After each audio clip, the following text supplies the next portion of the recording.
Have you ever been around a person where they were so easy to read, like almost like a book? You say, I could read him like a book.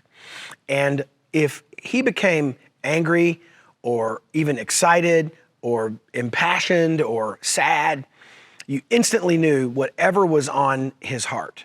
Now, in some ways, it can be endearing to be around people who aren't like always trying to play games and hide how they really feel. But I want to share with you a verse from Proverbs chapter 12 that for me is super convicting. It's Proverbs 12:16. It says, "The vexation of a fool is known at once, but the prudent ignores an insult." The vexation of a fool is known at once, but the prudent ignores an insult. And just in case that word vexation throws you off, we could use the word like frustration. So the frustration of a fool is known at once.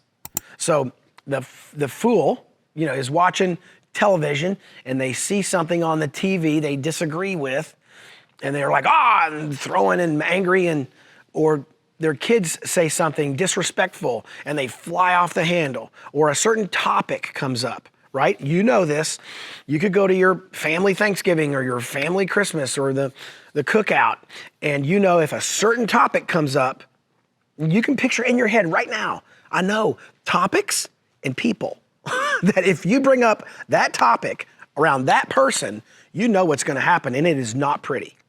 I remember being on a Zoom call one time, which is, 2-3 years ago, all we did were phone calls practically. Now, since COVID, it's all video. Well, the blessing and a curse of video, right, is that the other person can see your face.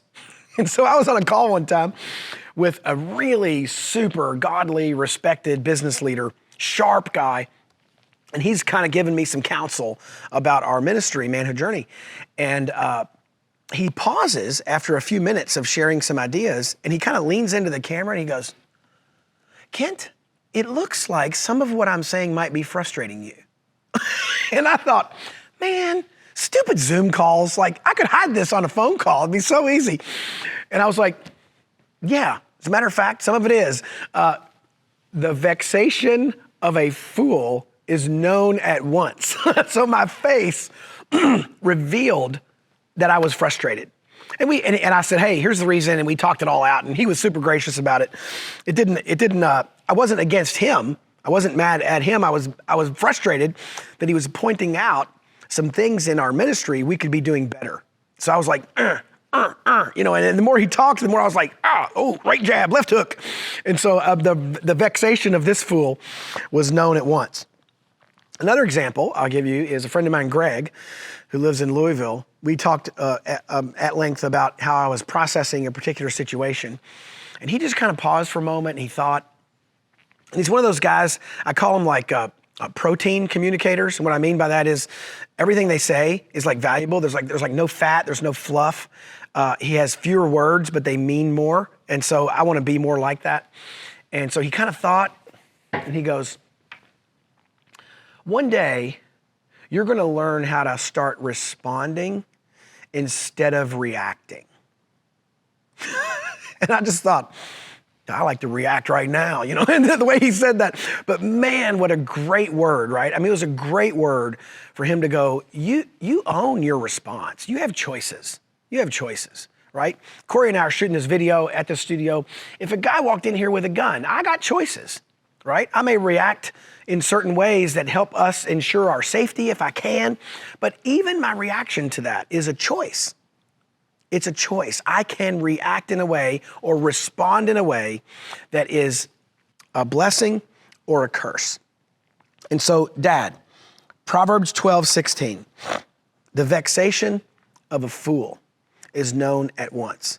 Are you the kind of guy where if I were able to talk to your family and I were to say, hey, so how good is your dad at kind of like not letting his frustration be known the minute that he gets frustrated? And what would your kids say? Oh, gee, we know he's frustrated all the time, How would your family respond to that? And I want to challenge you, just like I'm challenging myself, with this particular verse of Scripture.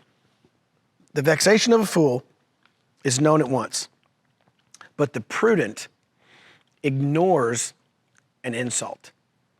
Dad, let's wrestle with that in light of this week's mission next.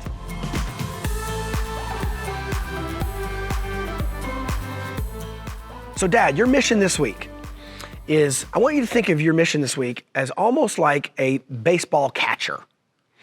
And what you're going to do is you're going to intentionally let one of the pitches go by, right? So imagine here I am, I'm a baseball catcher, and I'm down like this, and the pitcher's gonna throw the ball, and here's what I'm gonna do. I'm gonna step over and let it go by. I'm just gonna let it go by. Now, unfortunately, it would hit the umpire. I used to umpire, that's kind of a sad scenario, but you get my drift. There's a mental picture here, and here's the mental picture. What's coming at you is an insult or something that might frustrate you. And instead of catching it and then going, giving it back, you're just gonna let it go by. You're just gonna let it go by. I'll give you an example. This week, I received an email from a colleague, and there was a ton of stuff in the email, all great, but there were a couple things in there where I was like, really? And I don't agree. And I just thought, you know what? I'm just gonna let that go by.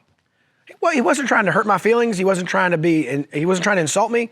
But the way those came off, I was kind of like, But you know what? Instead of doing that, instead of reacting and going, line 7 and blah, blah, which I have done before, I just said, you know what? I think we're in good shape. Let's talk about it. And I just left most of it for our phone call, right? For me, I'm learning this process. So Dad, here's your challenge this week. Can you be the catcher who lets an insult just go flying on by? And that your vexation, your frustration is not known at once. Give it a try. Give it a try. And see if you don't come across this week with more peace and more joy and even more influence. Because when we are foolish and we're angry with people, we reduce our capacity to influence them positively for Christ. Dad, do this week because you are not a father on accident. So go be an unvexated father on purpose.